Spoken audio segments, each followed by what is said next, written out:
All right, welcome back to the channel. So, Tyson Fury out here talking crazy, says that he is the greatest fighter of all time, greater than Muhammad Ali. And there are some people that are going to actually buy this nonsense. And I have to do this video again. He has said this before, but this time I definitely have to hit on why, for sure, this dude is nobody's Muhammad Ali. Let's talk about that in this video.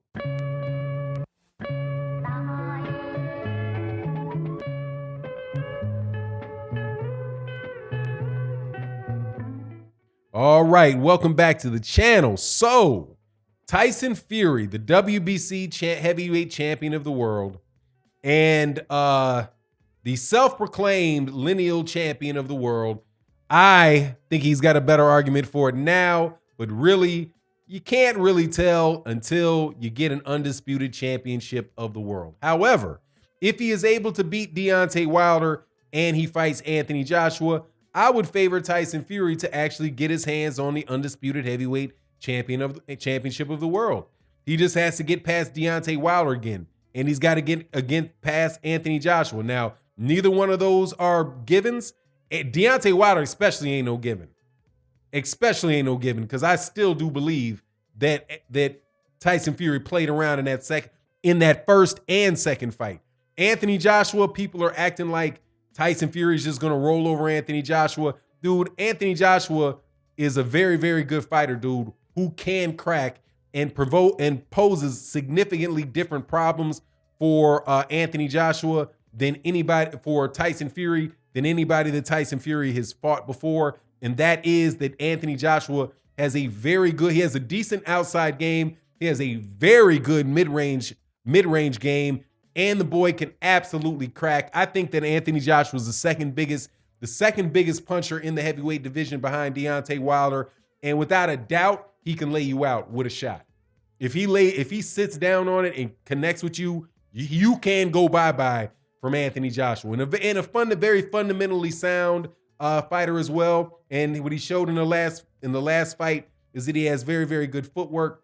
But there is a way, though, for Tyson Fury to get to the point where he could be considered the undisputed heavyweight champion of the world, which would mean without a doubt that he's the lineal champion, right? So that would put him there with Lennox Lewis, right? And being an undisputed heavyweight champion. It would put him there with an accomplishment of Mike Tyson, accomplishment of every heavyweight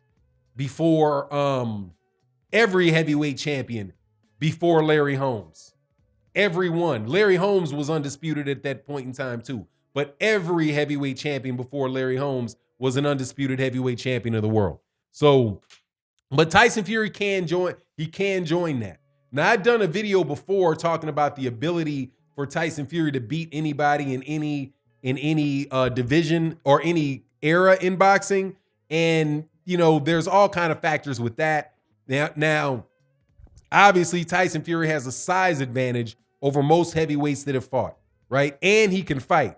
But that doesn't mean that that same size advantage is going to pay off when you got 20-round fights and when inside fighting is truly allowed, where you're not allowed to, where a referee's not going to allow you to lay on the back of the smaller guy like Vladimir Klitschko and immediately break you up, where he would tell you to get off the guy's back, but yet still fight inside.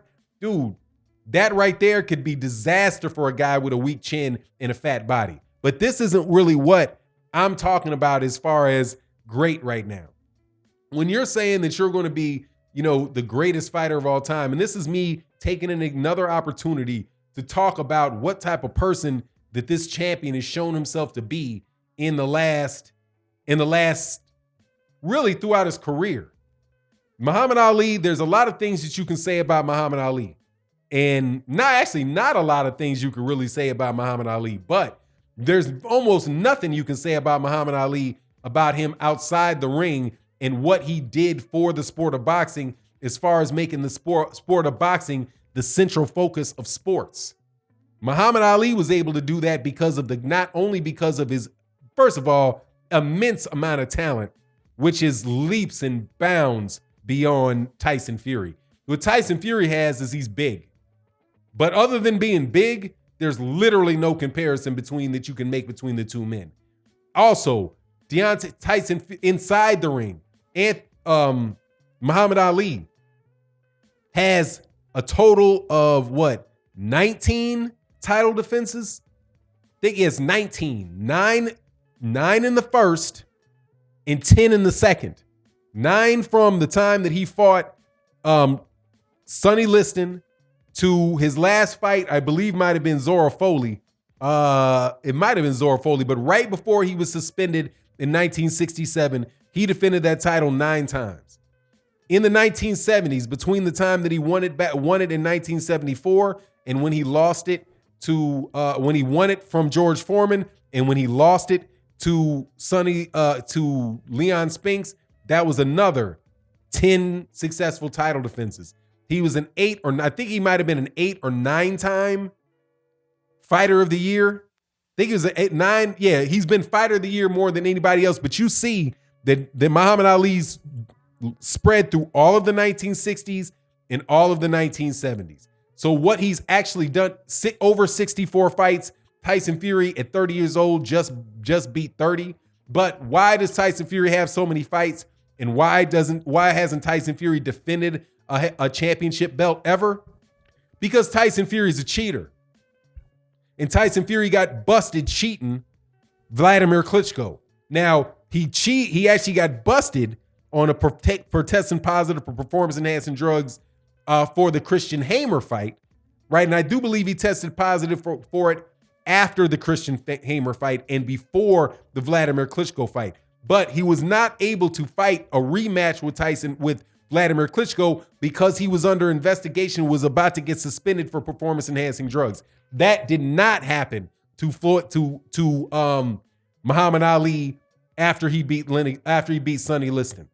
They did not catch him they didn't catch him with defective gloves. They didn't catch him under the influence of, snorting cocaine or something, before he came out for the fight, or with aspirin in his water, right? No, he had a guy that fought him in Sonny Liston who had liniment on his gloves and wiped it over Ali's eyes to blind him, so hopefully he could catch up with him and knock him out. But he didn't. He was able to overcome a cheater, stay out of the way, and win the fight.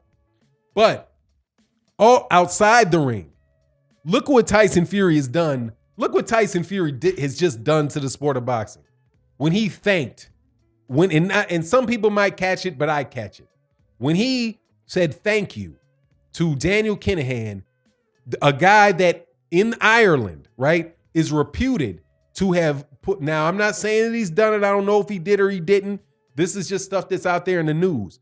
But he has as his manager a guy that is accused of pumping in massive amounts of heroin and ecstasy and cocaine into Ireland and guns into Ireland or out of Ireland. What becomes of that activity?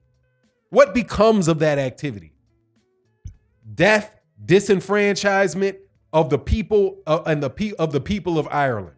That is the exact opposite of what Muhammad Ali would do. Muhammad Ali believed in you leave a clean life. You don't smoke, you don't drink. He did get with a lot of women, though. Had a lot of babies, without a doubt. But that is a sign, in my opinion, that's a sign of greatness. The way that you carry yourself as a champion. Now, if what you say is what would they do in the ring against each other? Like I said before, Tyson Fury is 6'9", 300 pounds, and that is going to be something for anybody. The physical dimensions of the guy is going to be difficult for anybody, is going to cause problems for anybody. But that does not mean that problem cannot be overcome, and that it cannot be overcome by a fighter that is a better fighter than Tyson Fury. Because Tyson Fury gets credit for being a really great fighter, but he's a good fighter that is just whose chin is just a mile away from somebody being able to hit it. That's about it, in my opinion. But I do think he's a very solid. I think he's a very solid heavyweight. He very well may be the best heavyweight fighter right now. Very well may be. It's definitely between Deontay Wilder, and Anthony Joshua. But a lot of people believe, and they believe rightfully so, I believe with good reason, that Tyson Fury hasn't gone into a fight, it might not have gone into a fair fight in his whole career. The way he behaved in that last Deontay Wilder fight, the fact that after that, and when people were saying that all this stuff about him, the glove gate, people were making the glove gate, like fun of the glove gate, making fun of Deontay Wilder, saying that he couldn't handle walking with that big headgear on. When he later comes and says, nah, man, there was something wrong with me. There was something wrong with me. My head wasn't there. That was not me, right? And then him saying, hey, man, I was just groggy. Like somebody slipped me a Mickey, right? And everybody laughed at that. But ain't nobody laughing now that they realize that the manager of Tyson Fury, the personal manager of Tyson Fury, or the business manager of Tyson Fury, boxing manager of Tyson Fury, is who he is, which makes all of the things that people said that Tyson Fury might have done seem all the more plausible, and not just plausible, makes it seem likely that something like that could have been pulled off. And that is not something that Muhammad Ali ever brought into the sport of boxing. So, dude, keep Muhammad Ali's name out your mouth, dog. Just because you're tall and got that backing by them people doesn't mean that you are the greatest. Anyway, and I'm a big Muhammad Ali fan, and it irritates me whenever anybody does that. So, full disclosure. Anyway, it is what it is. You let me know what you think in the comment section. And with that, I'm out. Peace.